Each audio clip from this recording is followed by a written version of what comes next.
This is my social impact project, Ignite and Innovate. Next slide, please. So hello, everyone. My name is Jadee. I'm a junior at San Diego High School. I'm a first-generation low-income student with a profound passion to serve others through business and entrepreneurship education. Through Close the Gap, I strive to utilize its resources to make a generational impact. Next slide. To start off, I'd like to provide you all with a bit of context about my personal entrepreneurial journey. I had my first taste of entrepreneurship at the age of 8 in 2015. At this time, I was raising money for my school's janitors whose dog was in desperate need of surgery. In 2019, I picked up baking as a hobby, and soon enough, I found ways to monetize it. I sold cheesecakes, cookies, pies to assist my parents with their bills. In 2020, I founded my sustainable artwork e-commerce business, TCSC. TCSC grew rapidly during quarantine, reaching over 20,000 individuals and partnering with many well-respected companies. My most recent initiative, Save Us, a sustainable clothing company I founded with 5 other co-founders that follows the triple bottom line business model, where we prioritize social and environmental issues rather than profits. Within 48 hours, pre-sale revenue peaked, and we were able to reach over 15,000 individuals interested in our initiative. Next slide. Having explored entrepreneurship at a young age, I've always wondered how I can utilize my knowledge and experience to benefit the lives of others, which is why when I did some research and found a correlation that with every 1% increase in entrepreneurship results in a 2% decrease in poverty rates. Next slide. This poses my next question. What value does entrepreneurship provide to others? Well, just to name a few, entrepreneurship can spark creativity, increase employment rates, wealth distribution, and teach any individual the importance of independence and resilience. Next slide. Now, what's the market for those interested in pursuing entrepreneurship, you may ask? Well, there are 7 billion people on this world, and only 5% are entrepreneurs, and 60% of young individuals are interested in pursuing entrepreneurship. Next slide. Therefore, my social impact project, Ignite and Innovate, is an introductory children's book about entrepreneurship written by a kid for kids. Next slide. Here is Ignite and Innovate timeline. This entire process took the entire fellowship program from ideation to illustrations. Next slide. Phase 1, ideation.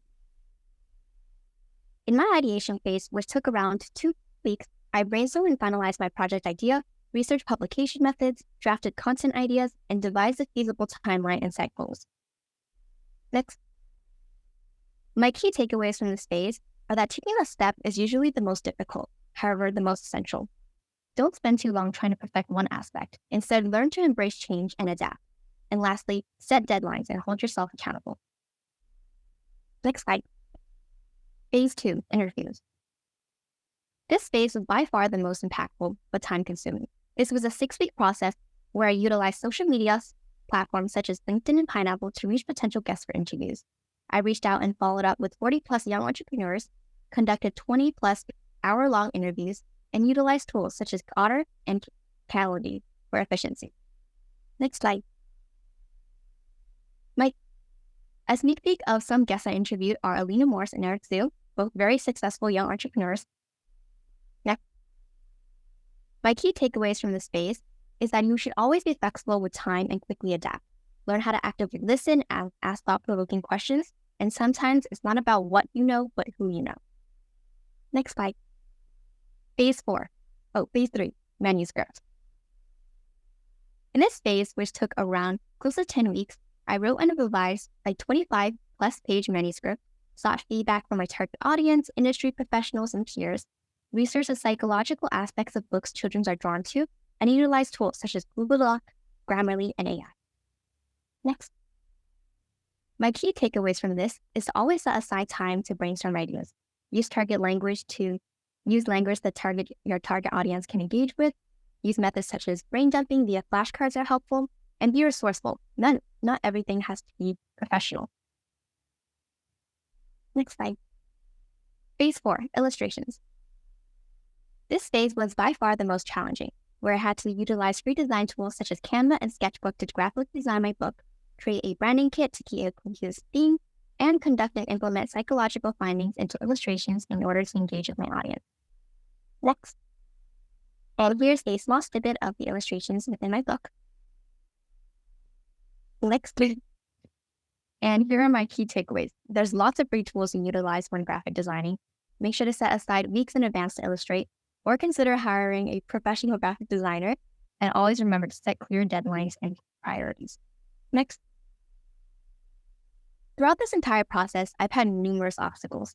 They include learning how to network and reach out to people, navigate the process of creating a book, and time management, where I'm also juggling AP classes, internships, and sports.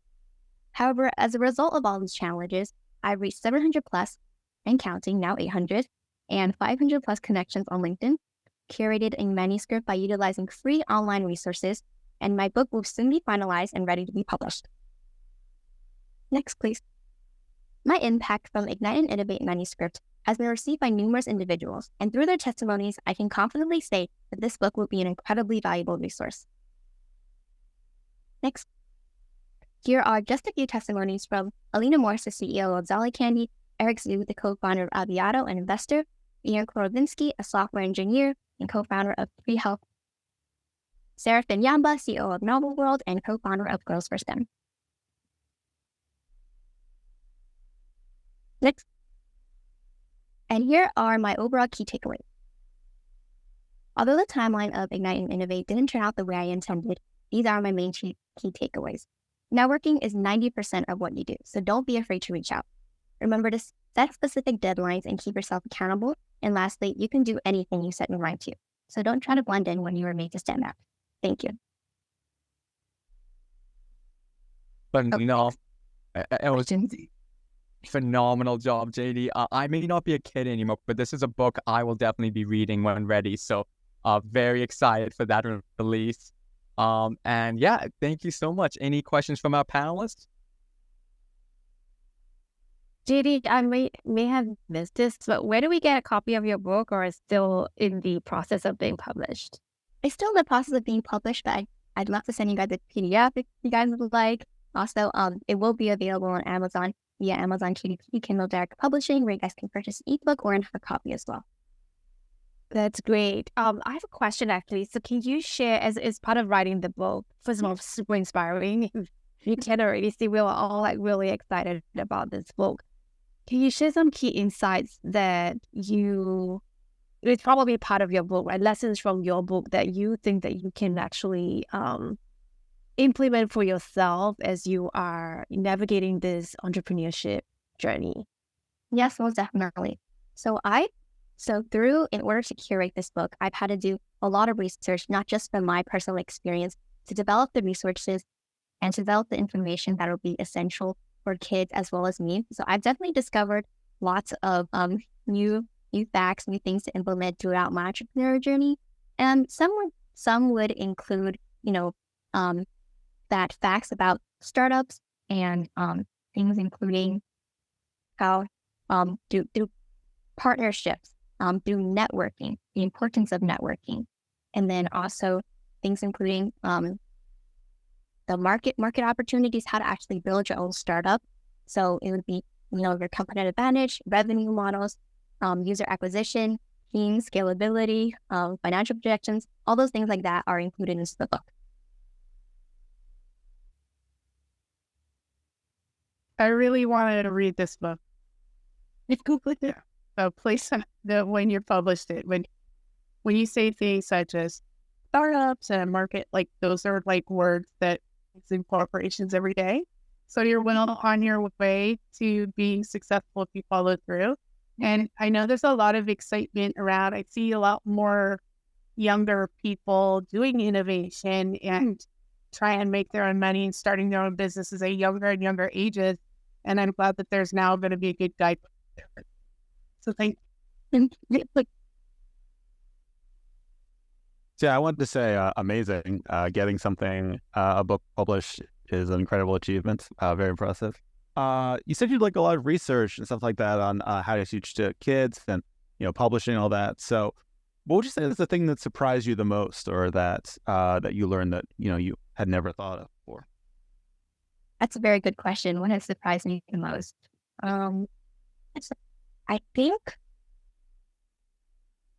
just throughout the journey of, curating my book, I've had a lot of interviews with other people, not just research. I've interviewed many successful CEOs, startup founders, and what they all said they all had in common really was that just that having, I'm going to emphasize this, but network, they emphasize that network is so important.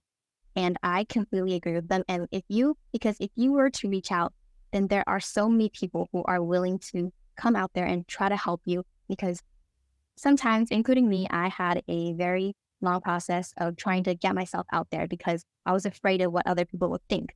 But after realizing, how much value other people can provide, and like I said earlier, it's not about what you know, but who you know. They really emphasize that network has been a big contributing factor into their success. But I think that is one of the biggest key takeaways that I've taken on right.